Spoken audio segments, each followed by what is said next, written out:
robust, tough, reliable, cost effective. That gets thrown around as well. Diesel engines that make heap of torque. Proper tie downs in the tray. You can even put a ton in there. Low range. Diff locks. You've heard all of the marketing guff about dual cabs like the Mitsubishi Triton, like the Isuzu D-Max, but come on guys, it's you and me talking now.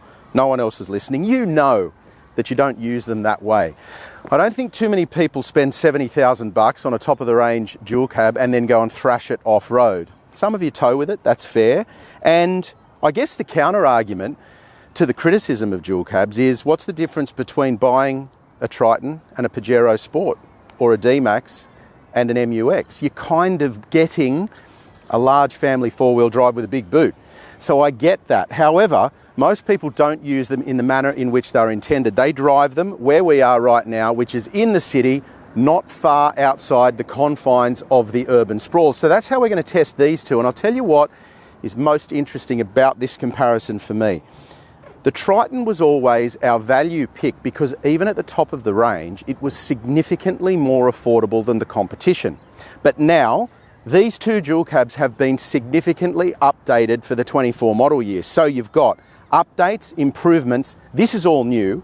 This has been updated. This is significantly better than the old Triton. We know that. But when we put them head to head, and when you take into account that depending on where you live in Australia, this could actually be more expensive than the D-Max drive away, that changes the Triton's historical value equation. So we're going to put them head to head. We're going to test them in the city. We're going to look at all of the things that family buyers do with these. Baby seats in the second row.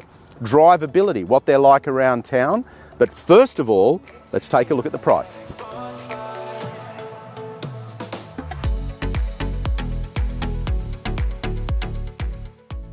There's not a lot between these two dual cabs when you run the specs comparison, and that's reflected in the pricing as well as the data on paper. The Mitsubishi Triton we're testing here is the GSR, and it starts from $63,840, while the Isuzu D-Max X-Terrain starts from $70,500. Both those prices are before on-road costs are added, of course. And at the time of testing, the Triton was priced between $68,000 and $71,000 on the road, depending where you live, while the Isuzu had a drive-away deal of $67,990. With the Triton now upgraded, both these dual cabs have a braked tow rating of 3,500 kilograms. D-Max is a real workhorse, but the X-Terrain gets the lowest payload in the Isuzu range at 930 kilograms. Triton payload wins that battle then, with 1,030 kilograms on offer. All Aussies know if you own a dual cab, you're going to be asked to help your mates move, and both these workhorses can carry plenty of flat pack furniture and a fridge or a lounge.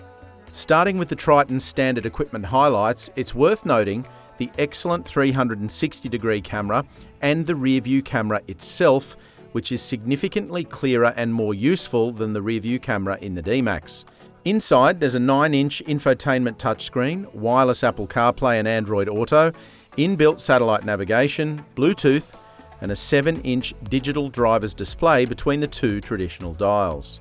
Up at this end of the range, the D-Max is well equipped too, with a raft of standard equipment as befits the price point. X-Terrain gets different exterior styling to set it apart from the rest of the range, as well as different 18-inch wheels. The driver gets a 7-inch digital display, while the 9-inch infotainment touchscreen has been retained, but both have been enhanced for this update. That software update includes wireless connectivity for Apple CarPlay and Android Auto, and tyre pressure monitoring has also been added, which is a handy feature on-road or off. I'll tell you something that's really interesting with the dual cab segment is compared to passenger cars, it moves quite slowly. It's a 10 to 12 year life cycle, but despite that slow state of pace, you don't get very long in the sun, and that was the case with the D-Max. Now, look back to when it was released. All new D-Max, straight to the top of the segment, best option on the market. However, we knew at the time, and we said it in our testing, Ford Ranger, all new Ford Ranger was coming. That happened.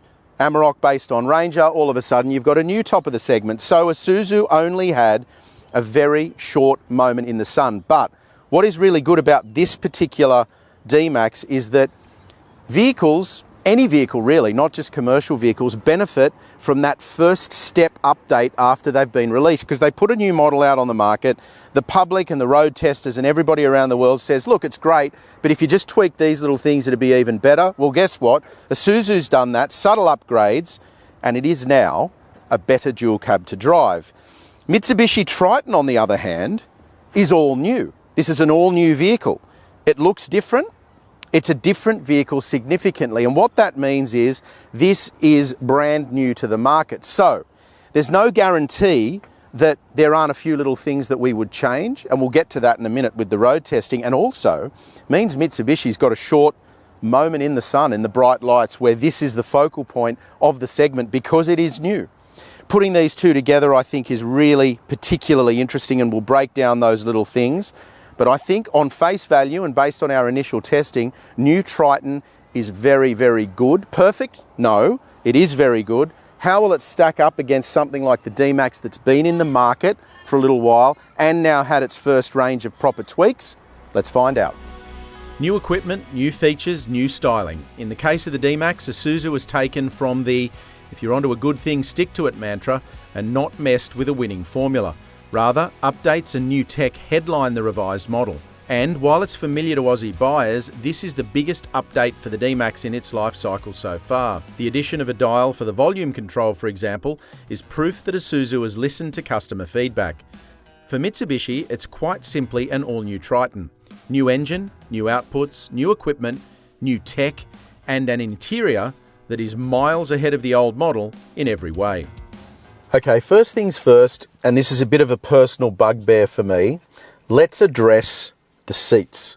And the good news, in the Mitsubishi Triton, I absolutely love them. The old Triton, we used to complain all the time about the seats and the way that you sat in them. You actually sat on them rather than in them, and they were particularly basic. They weren't very comfortable, especially on longer drives, and they really didn't work well across the breadth of the type of person who's going to be sitting in them, long, tall, short, long legs, whatever. They weren't really comfortable for everybody. Some people liked them. Generally speaking, most people went, no, they're not good enough. Mitsubishi has changed that. The interior is completely different, but it starts here with the seats. Absolutely love it. So that is a really, really strong positive. The driving position, the visibility, the size of the mirrors, the way that you can set yourself up behind the wheel and the way everything works in here is fantastic. One other negative in here is this little device in front of the steering wheel that, funnily enough, just beeped at me then. It must have known I was about to complain about it. The forward collision warning system and the driver attention alert is infuriating. And the reason it's infuriating is because it can't understand these. So if I put my sunglasses on when I'm driving, as you tend to do in Australia, it is constantly going off saying it can't detect whether I'm distracted or not. It thinks I'm distracted. Really, really annoying. Now, you can turn it off, but it doesn't work through the infotainment system, works through the driver control system. There it goes again, because I've put my hand in front of the monitor. And you have to access it through there in a multi-step process. So it's not easy to turn off. And then when you turn the car off and start the car back up again, of course, it reactivates. So that's frustrating. And Mitsubishi can learn something from Isuzu, which after it released its all-new dual cab, added a switch on the steering wheel that turns some of those annoying warning systems off if you want to turn them off. Aside from that, it is extremely positive in here. Really good infotainment system, clear gauges, clear controls. They've got a real nice balance between physical buttons down here, touch screen up there, plenty of storage, wireless charging up there, Apple connectivity, smartphone connectivity in general, so Android and Apple, everything works really well. I like the general control layout in the Triton and how easy it is to access everything. There is absolutely no doubt. If you're watching this now and you own an old Triton, you're going to get in this and it is not even going to feel remotely familiar to you because this is an all-new dual cab and it's a particularly good one at that here inside the cabin. Updates to the new D-Max take an already quality and comfortable cabin and lift it, or to use some marketing speak, elevate it a little more. This is a really, really good place to be. I like the driver's display. It's interactive enough without being silly just for the sake of it, and still retains traditional gauges to the outer edge. I like that. Digital speedo is easy to see.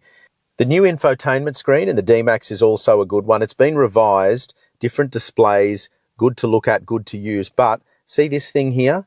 Thank you for listening to us, Isuzu. And not just us, testers all over the place said, give us a physical volume dial. They did exactly that. And in relation to some of those annoying driver assistance systems, there is a little steering wheel icon here on the steering wheel. You hold that in the D-Max and it turns them off. So your driving becomes nice and peaceful and quiet, and you're not annoyed by systems that you rather were not annoying you. Back to the infotainment screen. I like the integration of Apple CarPlay and Android Auto, but a few of us, not just in the editorial team, but the production team as well, have noticed that there's some glitchiness with the wireless connectivity for the smartphone integration. Now, given there's no wireless charging provided, I would just use one of the USB-C ports and just cable your phone and have a better connection. That's what I do. That's what I have been doing on test. No issues there. So no wireless charging. You do get 2 USB-C ports there, a regular 12-volt port as well. Storage for your phone though, wallet and keys, things like that there. And otherwise, it is very comfortable and user-friendly in here. Big mirrors, good visibility, comfortable seats, easy to get into the right position for driving, plenty of storage. What they've done with the updates to D-Max is they've taken something that was already very good and they've just honed it, refined it a little bit and made it even better. Backseat of the Triton, and one thing manufacturers have done that I really like is little things like this. And I probably won't be able to get the phone in there now, but that to store your mobile phone. There's also one for an iPad or similar device there. Really clever, gets it out of your way and stops it from floating around. One thing is really interesting about these dual cabs. They keep getting physically bigger, but they don't get much bigger here in the second row. That is my driving position, 6 foot to 6'1", give or take, as we always say, and really not that much room here. I mean, it is comfortable and I can sit here, but I've got reasonably thin boots on and I can't quite get the nose under the seat easily. My knees, if I bring them in closer, are hard up against that seat, so I need them splayed a little bit. It is pretty tight back here, and I think if you had to transport 4 adults or your teenage kids are getting taller, you need to have a think about the level of space that you've got back here, because it is not huge and it is not large SUV-like. It is probably more like a medium SUV, despite the physical size of the Triton. There are some positives back here, USB-C, USB-A, 12-volt outlet as well. And I like these air vents up in the roof. Like, these are proper big air vents that really let the cool air down into the back of the cabin here, and clean up that area down there so you don't have the cool air blowing up at you. You can have it filtering down. Small thing, but I think it adds to the comfort level. You do have some bag hooks at the back of the seats, and the backrest isn't too upright, along with a pretty good headroom as well, to be honest with you. So it's not all bad back here at all, but I do think you look at these dual cabs from outside and you go, gee, they're a big vehicle. You get in the second row and they're not as big as they appear. Back seat of the D-Max, same, but different, to use a popular phrase, really. I've got more room for my feet under the seat, so that's a good thing. I've got almost exactly the same amount of leg room, so there's very little in that. I don't have a plastic bag hook up here, but I do have it there on the passenger seat. I feel like I've got a little bit less headroom here than I do with the Triton, so that could just be the seat base in the Triton's a little lower. You do get air vents. They're down here in the traditional location instead of up there. I also get a USB-C port back here and your regulation seat pockets. Nothing too exciting. Regulation storage in the doors as well.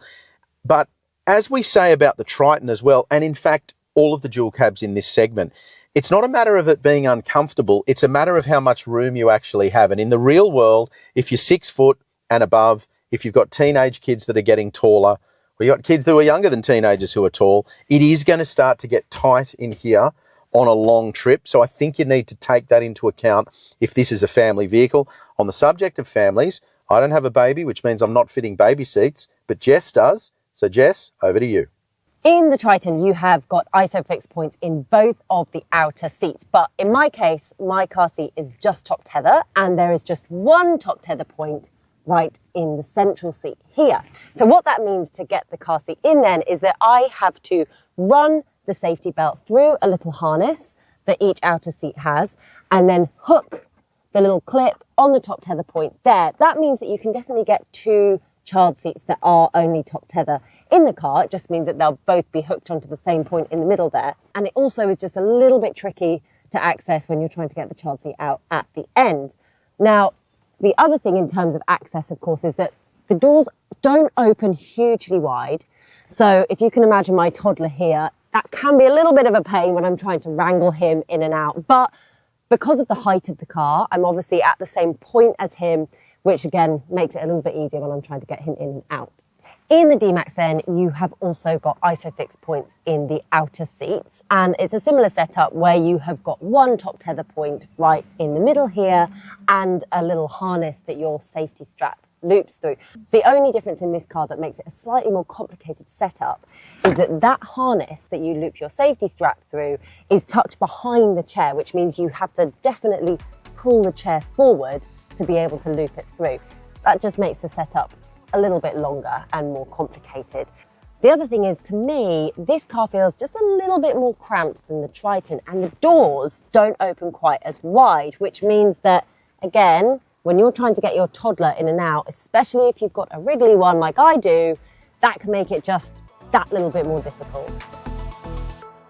I tell you what, trays, why don't you tell us what you preference with a tray? But neither of these are up near the top of the segment. That's a real heavy tailgate. You do get, with the Triton though, 4 tie-down points at the back of the tray. You can remove this sports bar if you want. Does have a tray liner as well. Doesn't have a hard lid in this specification, which I kind of prefer. But it's not all bad news for the D-Max, of course, because it does have a damped tailgate. We love that, and some of you might even prefer having a hard lid, even if it's a little bit fiddly to use.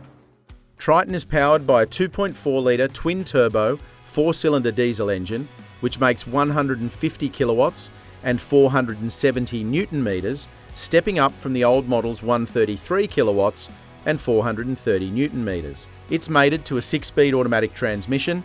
GSR also gets Super Select 2 standard, which means owners have a high-range 4-wheel drive mode that can be used on sealed surfaces. Mitsubishi claims 7.7 litres per 100 kilometres on the combined cycle, and on test we used 8.9 litres per 100 kilometres.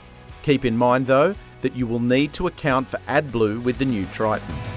Now you might be wondering why we're testing these around town, and we will test them off-road. We'll come back and test these dual cabs out in the natural habitat that they should actually be in, but there is a reality, as we said at the start, that most people who buy these live and drive primarily in the city. And then, of course, even if you go off-road or you tow, you have to deal with the city confines for a good few hours out of most metropolitan parts of Australia before you get to the off-road stuff or the open road. So these vehicles need to be good around town, over speed humps like that, and just in the general cut and thrust of city traffic.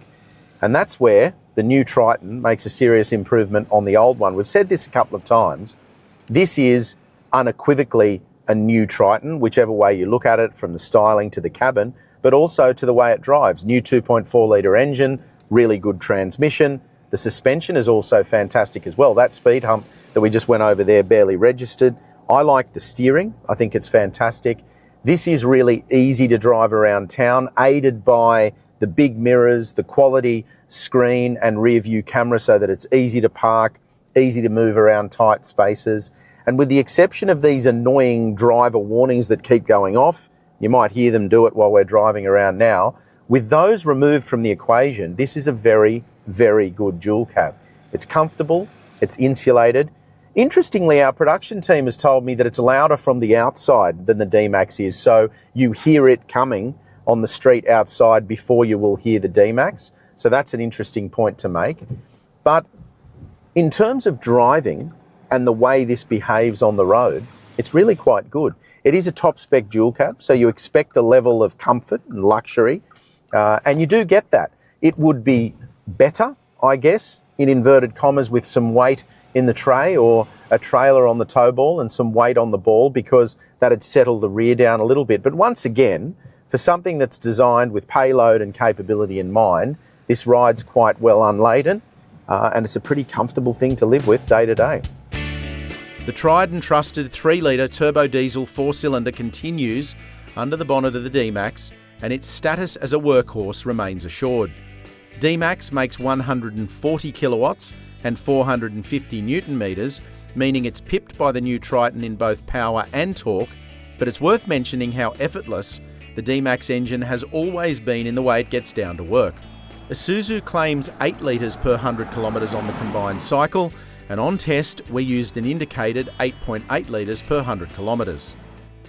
Now keep in mind, you're not going to get out of an SUV, say for argument's sake you're driving a Prado or a RAV4 for argument's sake, and get into one of these dual cabs and feel like you're on the same level of refinement. So while I said that the production team, who've got finely tuned ears, it has to be said, stated that the new Triton is louder outside than the D-Max, there's not a lot in it, and you still know you're driving something that is effectively powered by a commercial engine here. But D-Max is a very, very solid dual cab. It was from launch, and it remains to be the case.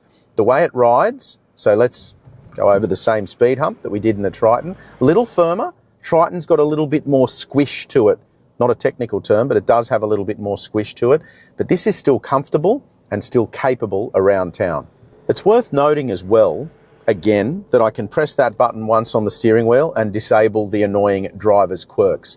Engine and gearbox in the D-Max are fantastic. And to that point there, I think for mine, if I'm doing a lot of touring, a lot of towing, if I'm going to buy this vehicle and want to keep it for a decade, I love the robust quality of the 3-litre Isuzu engine. And I think it's worth pointing out that as good as the Triton engine is, a 3-litre versus a 2.4, the bigger engine is always going to do everything a little bit easier. It's not that the Triton can't do it, it's just that the D-Max will do it a little bit easier. However, with that in mind, around town, there's not a huge difference in the way that these two drive. The steering, the ride quality, the bump absorption, the comfort, the refinement level inside the cabin, there's not a lot to separate them. And you can see in the scoring and in the testing that we've done, it's very close. It's degrees of difference. Triton does one thing a little better, D-Max does something else a little better. But if you do pick the D-Max, you're going to drive this around town and you are absolutely not going to have a problem with the way it behaves because it's really, really high quality, good thing to drive.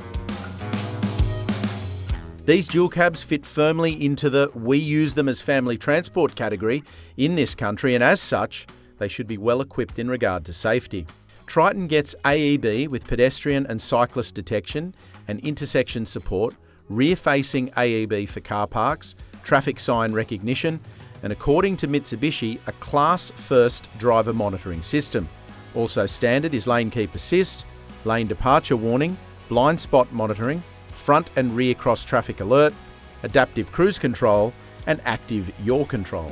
D-Max gets a 5-star ANCAP rating from the 2023 test, but has added safety systems including a new generation control for the AEB with a 200% wider field of view. Traffic sign recognition is standard, along with active cruise control and rear cross traffic alert. Read our story for the full specification list and breakdown of all the safety equipment. Now, we said from the outset of this comparison test that we suspected it was going to be very close because, of course, if you go back to our initial launch reviews, we had these two vehicles very, very closely scored with a slight edge to the Isuzu D-Max. Now, I really like this new Triton. I think it is a significant step forward from the old model. It is better everywhere, particularly of note within the cabin. The driver's seat, the comfort, the visibility, particularly strong there, and I really do like this Triton. But in a comparison test, there really needs to be a winner, and that very, very small difference that we said we had between D-Max and Triton, I think remains. I think D-Max just edges the Triton, but you're talking about very, very small gaps here in certain areas. Now it's your turn. Let us know what you think in the comments section below. Do you agree with our verdict that the win goes to the D-Max just, or would you prefer to buy a new Triton? Always let us know what you think because we love hearing your feedback. Don't forget to hit like if you've enjoyed the video.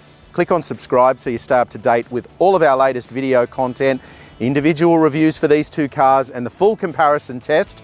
It's over at Drive.com.au.